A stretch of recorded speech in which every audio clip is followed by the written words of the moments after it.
In the late 1940s and 1950s, the Hollywood Blacklist polarized the entertainment industry, exacerbating the Red Scare paranoia and communist witch hunt that characterized the early Cold War.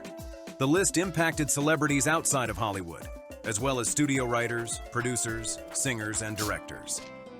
Hundreds of professionals were denied jobs due to supposed communists or those affiliated with them.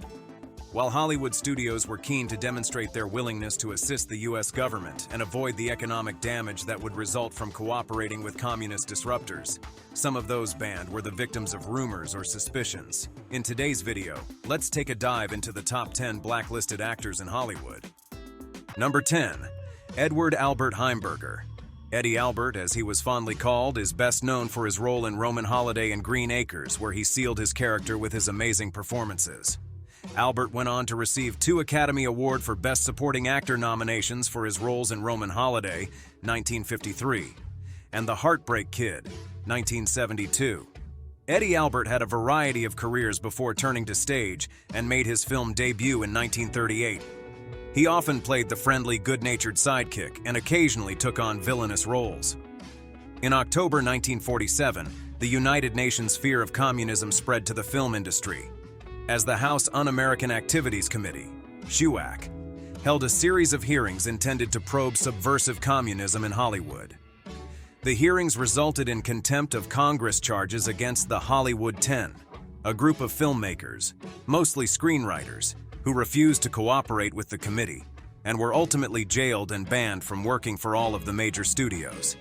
During this period, the Roman Holiday star found himself in a serious situation when his name appeared in Red Channels, a publication that listed alleged communist sympathizers in the entertainment industry. Himself and his wife, Mexican actress Margot, easily made the list due to Margot's openly left-wing leanings in Hollywood. It was a tough time for everyone, as people were constantly pressured to testify to denounce any communist affiliations. Some people managed to escape this scrutiny, but Eddie and Margot couldn't. However, despite being blacklisted, Eddie Albert managed to revive his career due to his heroic efforts during the Second World War. Albert had been a hero at Tarawa. He rescued 47 Marines and helped rescue 30 more. And luckily for him, this recognition helped Albert keep his career. But his wife Margot's never recovered, and the career of his Mexican-born wife suffered greatly as a result of the blacklist. Number 9. Charlie Chaplin. It is impossible for anyone not to know Chaplin, and if you don't, look him up and check his contributions to Hollywood, and yes, he still got blacklisted. One interesting thing you need to know about Hollywood is that no matter who you are, if you mess with the powers that be, you have to go if you have to go, and this was exactly what happened with Chaplin. The issue of suspected communist sympathizers in the United States seemed to affect Chaplin as well. During this period, Charlie Chaplin's refusal to answer questions about his political views raised eyebrows and led the FBI to label him a potential security risk and called him a parlor Bolshevik. Charlie Chaplin denied being a communist, but this was met with deaf ears, and his films were met with backlash and boycotts. FBI Director J. Edgar Hoover wanted Chaplin gone at all cost and worked with immigration services to prevent him from re-entering the States after he flew to London to promote one of his films. Chaplin was banned from the U.S., and instead of fighting to re-enter the country, he decided to make his home in Switzerland. Chaplin made a comment about his exile and said, "I have been the object of lies and propaganda by powerful reactionary groups who, by their influence and by the aid of America's yellow press, have created an unhealthy atmosphere in which liberal-minded individuals can be singled out and persecuted. Under these conditions, I find it virtually impossible to continue my motion picture work, and I have therefore given up my residence in the United States. It is heartbreaking to see someone who was once hailed as a cinematic genius forced to live out the rest of his days in exile." Number 8. Will Geer. The American actor born as William Auge Geer also faced problems and was blacklisted in the 1950s by Hollywood after refusing, in testimony before Congress, to name persons who had joined the Communist Party USA. According to his daughter, "My father took the Fifth Amendment," says Ellen Geer. "He was not in any way going to victimize any of his friends. He refused to testify, and he wouldn't say whether he was a communist or not. Papa never joined anything." Gere refusing to name anyone caused him to be unemployed, and with unemployment came hardship, and Gere sold his house, and he bought a small plot of land in Topanga Canyon, falling back on his horticulture degree. Well, thank you, agriculture. In all of this time, Gere didn't abandon his love of acting, and he began organizing small plays on his property, and began an informal theater where other blacklisted actors and musicians flocked to. However, his blacklisting came to an end, and Gere landed the biggest role of his life as the grandpa on the hit TV show, The Waltons. Gere made a lot of money from The Waltons show, and instead of squandering it, he invested it into the theatrical botanicum, and in 1973, Gere turned the theater into a weekend workshop and offered free performances to the public. The audience grew so quickly that it soon became a successful community theater, sometimes staging 3 plays a day. Gere passed away in 1978, and his children and grandchildren have kept the theater growing till date. Number 7. Sondra Locke. Sondra Locke was a promising actress who had a promising start, earning an Oscar nomination for her performance in 1968's The Heart is a Lonely Hunter. She later met Clint Eastwood, and, as the Irish Times put it, their toxic relationship would sadly define her career. Sondra Locke was romantically and professionally involved with Clint Eastwood for many years. However, things changed for the couple when Sondra decided to branch out from Eastwood to other directors. When Locke voiced her desire to branch out and direct, she said it was the beginning of the end. After 14 years together, Eastwood reportedly changed the locks on their house while she was out. Locke sued for palimony, and Eastwood argued she was just his occasional roommate. They settled out of court once Locke was promised a directing deal with Warner Brothers.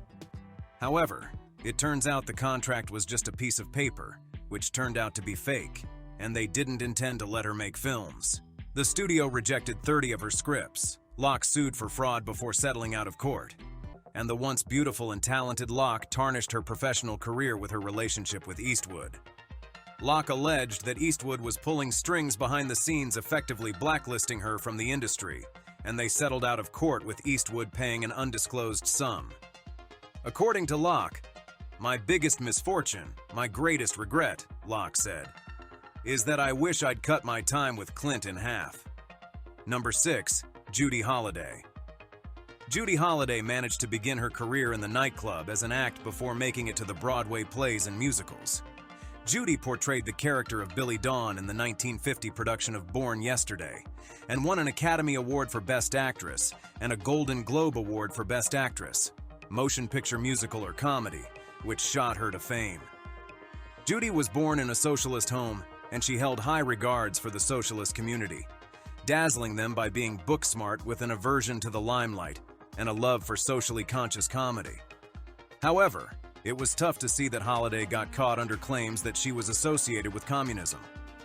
Her career took a tumultuous turn in 1952, when she was called to testify before the Senate Internal Security Subcommittee regarding allegations of communist associations. Luckily for Holliday, her career did not suffer much, as she was only banned from radio and television for 3 years, and at this time, she remained resilient and continued to pursue her passion for acting. When she returned to the spotlight, she won a Tony Award for Best Leading Actress in a musical for her role in Bells Are Ringing, 1956. Number 5. Anne Revere. Anne Revere, a direct descendant of Paul Revere, carved out a place for herself in Hollywood for her memorable performances and incredible talent. Revere was an Oscar-winning actress whose career of playing mothers on screen was cut short in the 1950s when she was blacklisted as a communist. Revere won an Academy Award in 1944, playing the role of Elizabeth Taylor's mother in National Velvet, cementing her status as one of Hollywood's brightest stars.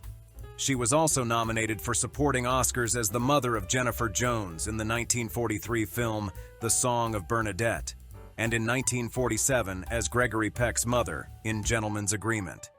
Despite her accolades and undeniable talent, Revere found herself caught in the web of McCarthyism in 1951, at the age of 48, which led to her being blacklisted and barred from films for 20 years for refusing to testify about communist links before the House Committee on Un-American Activities. That same year, Revere voluntarily resigned from the board of the Screen Actors Guild in 1951, because she believed her silence on Capitol Hill had barred her from making further films. Revere left Hollywood to seek roles on the stage, where she had trained, and starred in regional theaters and stock, and occasionally on Broadway. It wasn't until 1970, at the age of 67, that Revere made her next film appearance in Tell Me That You Love Me, Junie Moon, marking a poignant return to the screen after a long exile. Number 4. John Ireland. On screen, John Ireland came across as the man you didn't want to mess with something more going on behind the personality of the character he was portraying. But it seemed like in reality, one just needed to know in what ways to actually mess with him. Perhaps due to his lowly background, Ireland seemed to fight for the man he eventually became and the success he recorded. Ireland grew up poor in a poor home and dropped out of school after 7th grade to help his widowed mother. He was a delinquent and was sent to reform schools, where he became a promising swimmer. His swimming led him to do underwater stunts at a carnival, where he also began working as a barker. One day, Ireland passes by the Davenport Free Theater in Manhattan thinking it offered a free show, and instead the theater offered him free training in acting. Ireland came to prominence for his supporting roles in several high-profile Western films, including My Darling Clementine, 1946, Red River, 1948, Vengeance Valley, 1951, and Gunfight at the OK Corral, 1957.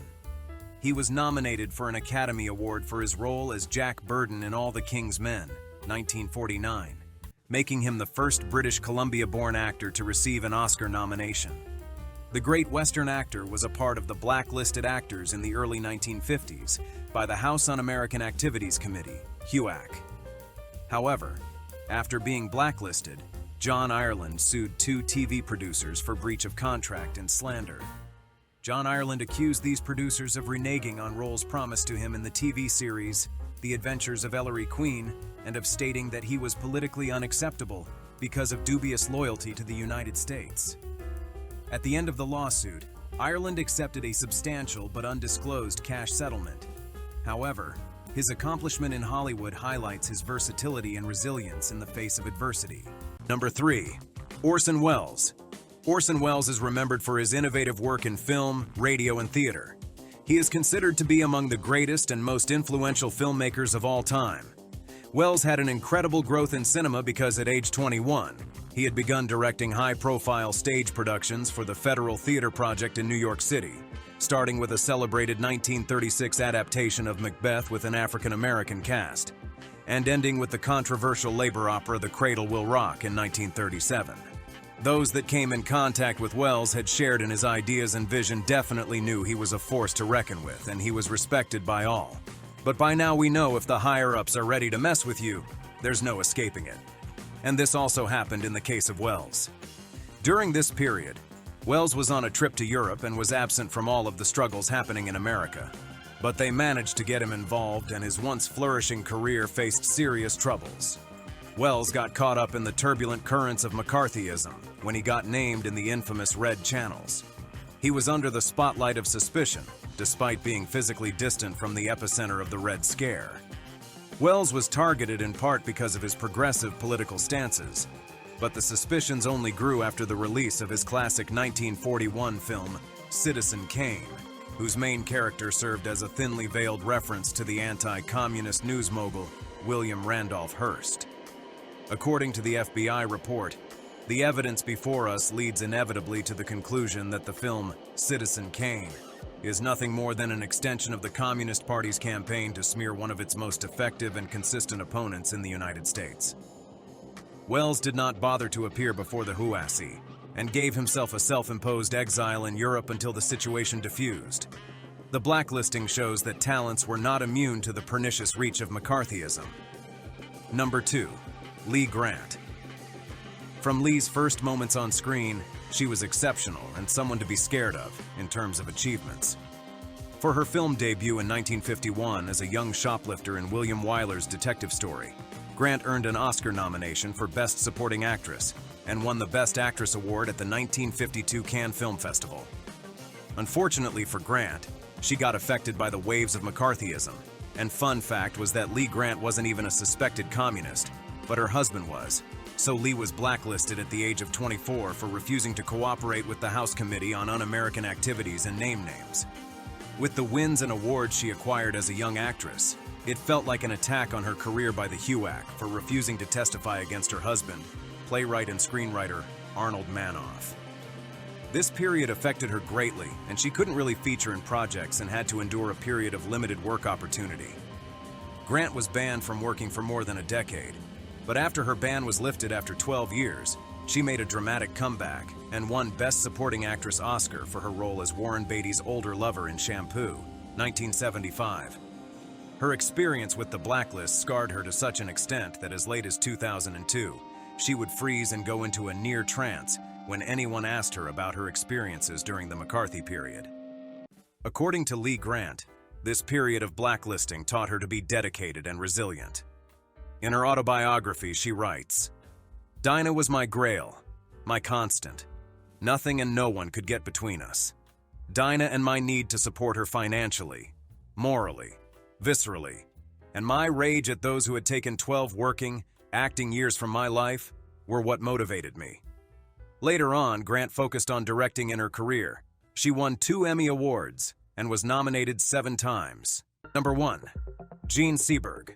Jean Seberg was considered an icon of the French New Wave due to her performance in the 1960 film Breathless. Seberg's political affiliations and unwavering support for civil rights made her a target of the FBI.